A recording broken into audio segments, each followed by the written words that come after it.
Hey foodies, I don't know if you've noticed, but the last couple of days it's gotten a little bit colder. And because we're still safe at home, I thought I would show you how to make one of my favourite desserts, creme brulee. Creme brulee is really easy using your Thermomix. It's basically a custard, and it's a really rich custard that we're going to set in the fridge, and we'll come back later on and we're going to torch the top to make that really signature kind of crack. So I love making custard in the Thermomix. I do have a story about making custard, so bear with me.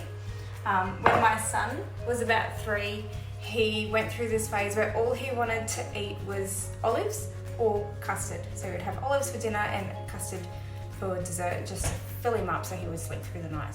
And it was pre-Thermomix days, so I would stand at the stove making custard by hand with a whisk, and it would take me ages. And then I bought my Thermomix and made custard and thoroughly kicked myself for a long time that I didn't have it to just make custard. So for creme brulee, we're using cream. With a custard, just any normal custard that you would have with apple pie or crumble or something beautiful, you would just use milk. So it's a little bit thinner. We want a rich custard for our creme brulee. So I'm going to use the guided cooking on the front of the TM6 so it can guide me through the recipe. I'm making a half amount of this custard just to serve 2 people.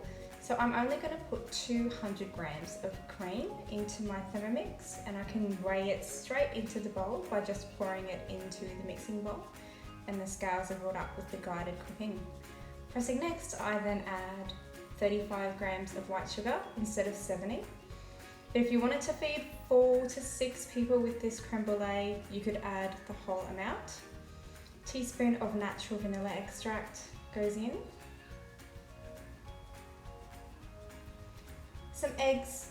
I have homegrown eggs, which are a little bit smaller than the store-bought eggs. So I did use 4, only because they're a little bit smaller. And we can crack them and weigh them in as we go.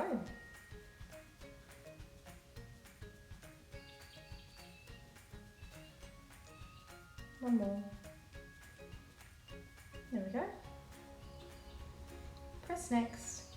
Pop the lid on, remembering a measuring cup so we don't end up with custard everywhere. And then following the steps, we blitz it all together. Now that the ingredients have been thoroughly mixed together, we want to cook it to make a custard. So to cook it, the Thermomix is set at 13 minutes. We want to keep it to a low temperature, so only at 85 degrees. And we're going to keep it to a medium speed, so speed 4. We're going to turn it on.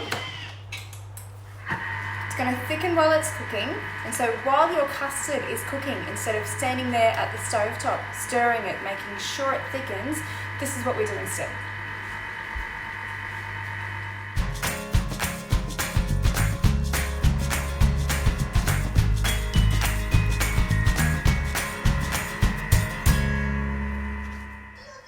Is Bluey on yet? Mm. So the mixture is thickened now.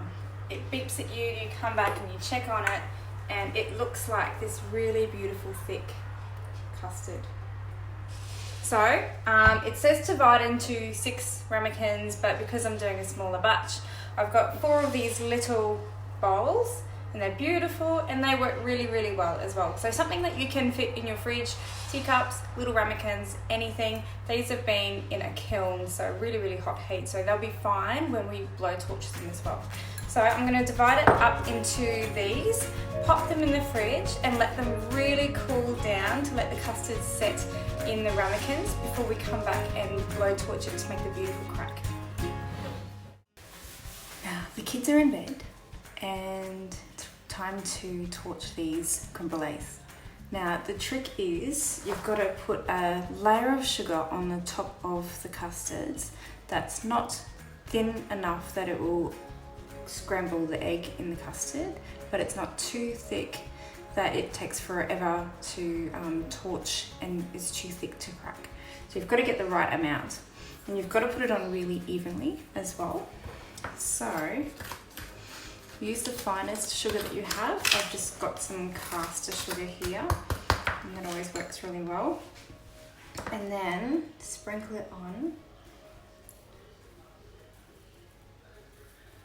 as evenly as you can.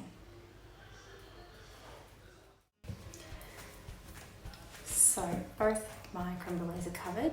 My custard is still a little bit wobbly. It's a little bit more wobbly than what I would like it, but that's okay. And I'm going to use this little blowtorch that I have to brulee the tops. I got this from Coles a couple of years ago. It says MasterChef on the side, but it's just a branded blowtorch. You can pick them up at any kind of cooking store. If you didn't have one, you could probably pop these under a hot grill in your oven and just have the grill on and keep a really good eye on them. So you could test that out, see how it goes. So let me know. I'm going to use one of these. So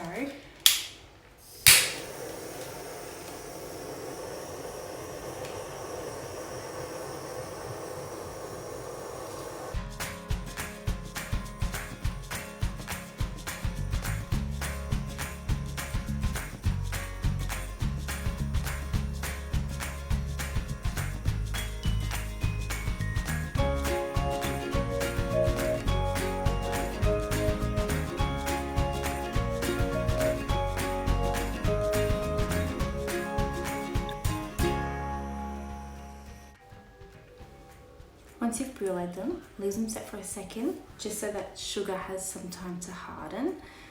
Don't be scared off by the really dark bits, because that's flavour. It's all really, really good. That's that sugar really caramelising. It's going to give you much more depth of flavour than if you just left it light. So let's give it a test.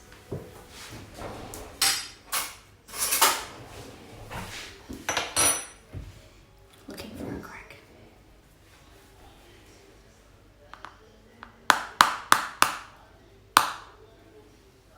Happy days.